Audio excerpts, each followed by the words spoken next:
היי, אני עדי אבירם, תלמיד במנהל עסקים ויזמות. אני לילו אלפי, תלמידה בכלכלה ויזמות.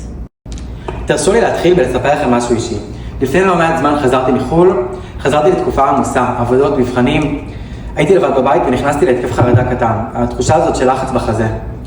לא ידעתי מה לעשות, פניתי ל-AI וכתבתי לו כזה בכללי איך אני מרגיש. קיבלתי הצעה גנרית של מה לעשות ואיך להירגע. אבל זה גרם לי לחשוב, למה אין אפליקציה ספציפית בשביל זה? תכירו את כל מי. אנחנו אפליקציה ששם בשבילכם ברגעים הקשים. ידעתם שיותר מ-301 מיליון אנשים בעולם סובלים מחרדה, מה שהופך אותה להפרעה הנפשית השכיחה ביותר. יותר מזה, רק אחד מכל 4 אנשים שסובלים מחרדה באמת מקבלים טיפול למצב הזה.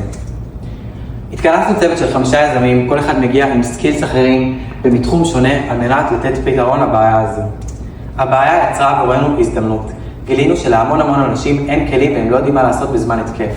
אנחנו רוצים להיות שם בשביל אותם אנשים ולתת להם עזרה ראשונה עבור התקפי החרדה שלהם. בואו תשמעו קצת על המוצר שלנו. כמו שאמרתי, אנחנו אפליקציה שמבוססת על AI, שכל הקטע שלה זה התאמה אישית. אותו בן אדם שחווה התקף יכול לפנות לאפליקציה בדרך שנוחה לו. זה יכול להיות בדיבור, זה יכול להיות בכתב, והיא נותנת לו מגוון של אופציות להירגע. זה יכול להיות לצאת להליכה, זה יכול להיות לנשום, באמת המון דברים שונים. יצרנו באמת MVP שמראה שאומנם האפליקציה, כמו שהבנתם, זה לא בן אדם אמיתי שעוזר לך, אבל זה עוזר באותה מידה. אז בואו נדבר על פוטנציאל השוק שממתין לאפליקציה שלנו.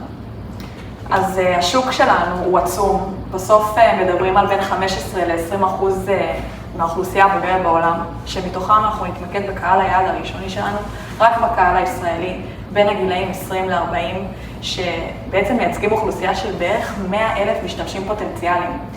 פוטנציאל השוק הזה מדגיש את הצורך הברור והדחוף באפליקציה שלנו. המוצר שלנו מבוסס על מודל עסקי מסוג פרימיום.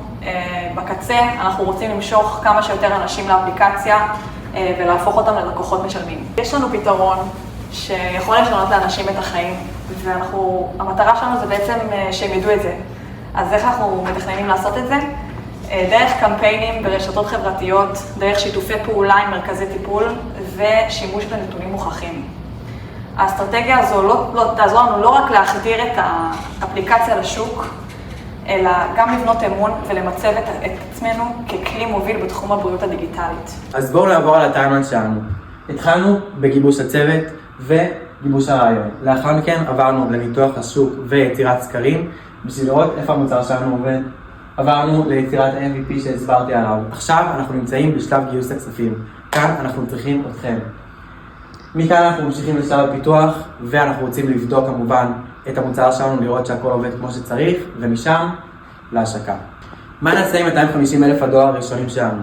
אנחנו הולכים להשקיע אותם בפיתוח המוצר, הרחבת הצוות, שיווק והוצאות משפטיות. לסיום, החזון שלנו הוא להפוך את המוצר שלנו לכלי המוביל בניהול התמודדות עם חרדה בעולם, וההשקעה באפליקציה הזאת יכולה לשנות חיים ולהביא מענה מיידי למיליוני אנשים. תודה.